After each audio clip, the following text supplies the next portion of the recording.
I know.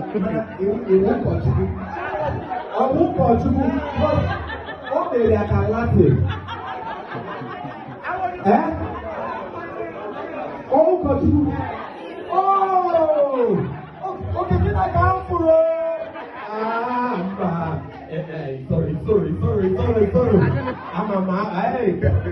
Look at you. Wow. Oh, before the manager know where I wear back. All the just never different for Abu Chili.